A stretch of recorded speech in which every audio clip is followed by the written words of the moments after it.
Okey kelas, kita akan mula bab 7 sukatan serakan data terkumpul. Kita akan belajar berkaitan dengan serakan dan juga sukatan serakan. Sebelum kita teruskan, kita lihat dulu overview balik pembelajaran tingkatan 4 iaitu sukatan serakan yang mana kita ada perwakilan data. Yang pertama, plot batang dan daun. Awak dah belajar tingkatan 1. Ini pun kamu dah belajar semasa tingkatan 1, penilaian data dan juga plot titik juga dah belajar semasa tingkatan 1. So ada 3 perwakilan data yang telah dipelajari. Jadi, kalau kita tengok balik plot batang dan daun, kita ada 21 di situ. Yang mana ini mewakili puluh, ini mewakili star. Okey, plot titik di titik-titik yang mana setiap satu mewakili kekerapannya. Kekerapan dia adalah 4, 2, 5, 3, 1. Manakala plot kotak, kita akan lihat dan awak dah buat. So, ini akan kita akan pelajari dan akan kita kaitkan dengan ogive. Okey, ogive iaitu nanti dalam silibus tingkatan 5. Okey, lepas tu kita tengok pengiraan yang ada dalam tingkatan 4 yang kamu pelajari. Okey, pengiraan yang ada, Pengiraan yang ada, okey, kita ada variance, okey, pengiraan yang ada.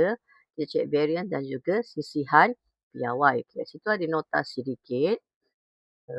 Yang mana saya nyatakan sisihan piawai adalah yang kecil lagi konsisten. Okey, bila kamu kira, bila kita dapat ada dua data, perbezaan antara dua data, maka data yang paling kecil itu, jawapan yang paling kecil itu adalah lagi konsisten.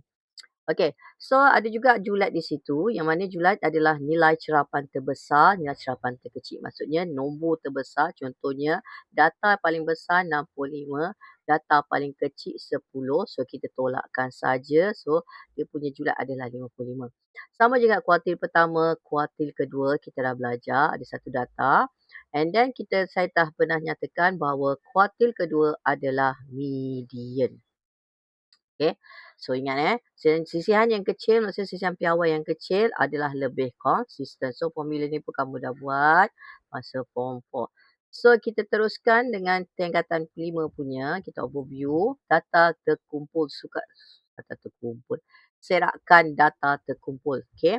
So dalam silibus tingkatan 5 kita akan mendapat perwakilan. Tadi form 4 perwakilan kita apa yang pertama tadi? Perwakilan kita guna plot batang dan daun. Okey. So yang kedua kita ada plot titik. Okey, yang ketiga kita ada perwakilan, kita ada plot kotak. Okey, plot kotak tu yang sama seperti plot kotak yang ini. Cuma perwakilan sekarang ni kita menggunakan graf, yang mana graf tersebut kita ada histogram. Histogram yang mana? Yang kotak-kotak ni histogram. Okey. Kekerapan longgokan yang garis merah ni. Garis merah yang mana kita tanda titik tengah dia. And then ini adalah kekerapan longgokan kita. Okey. Poligon kekerapan. Kekerapan yang ni. Yang garis. Garis-garis disambungkan ni.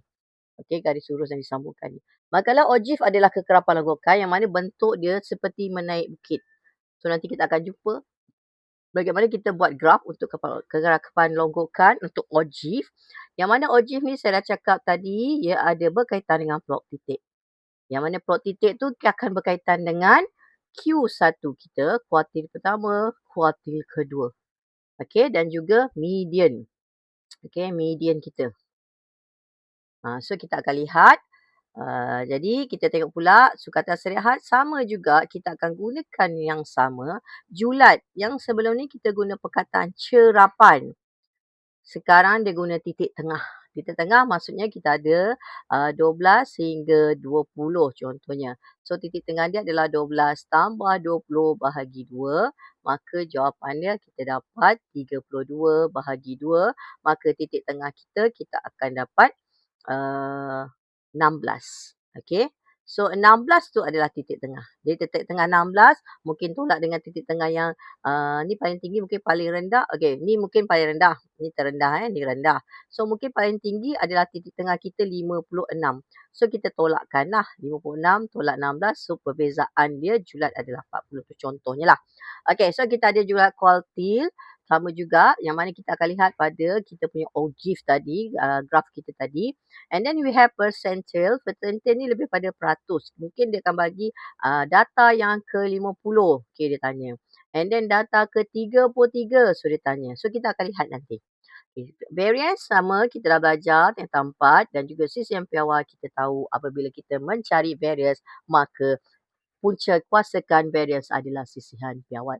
Itu adalah pengalaman topik ni. So kita akan tengok overview satu per satu.